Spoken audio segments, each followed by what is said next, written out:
大家好，我是在加拿大读书的 Jerry，和大部分的男生一样，我非常喜欢篮球。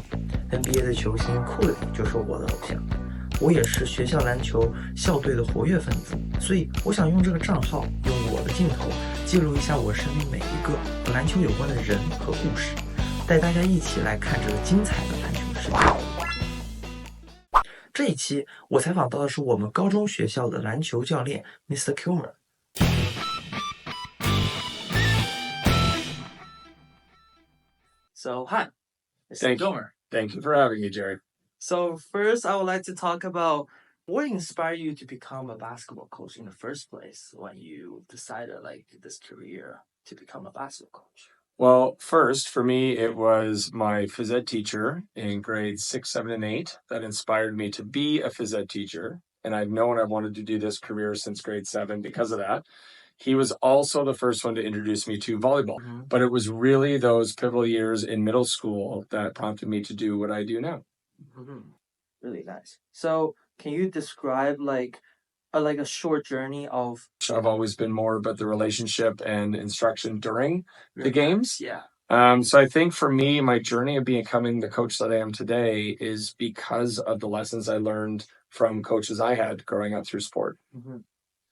I remember in grade 8, it's some of my favorite or the most memorable moments in my life, learning as I actually put my hobby into something I really want to focus on, basketball. Yeah.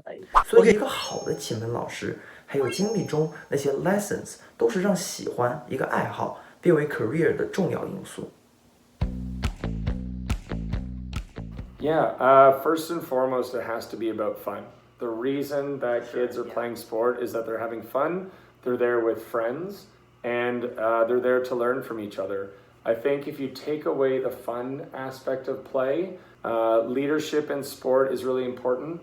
But my coaching philosophy, and still at the high school level here at RSGC, is the fundamentals. And so never sacrificing the fundamentals.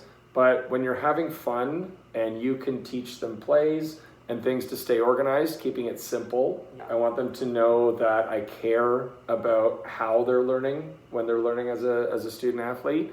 I want them to know that they can always approach me and ask questions about our plays, offense and defense, or any of the skills that we go over. I also want them to know that I care about their progress and how they're developing their skills. The last thing I'd ever want is for one of my athletes to go on the court and feel nervous about any of our plays. And so I spend a lot of time talking about the basics and the fundamentals, and then putting that into practice in a game, making sure that your athletes feel confident and safe out there. 从 Mr. Kilmer 的回答中可以看出，西方是非常重视 fun 和 enjoy 工作和学习中的作用的，同时他们也很看重过程中的 progress， 看重每个队员的 confidence， 培养对他们表现的帮助。A big part of it was time management, but also relying on your colleagues to help you if you were missing something that was really important. As a homeroom teacher at Sterling, you're on a lot of the day, and a lot of times if kids are struggling, you're their first point of contact. Families require a lot of your time as well, but then setting sort of clear boundaries so that your athletes know when they can reach you and when families can or cannot reach you.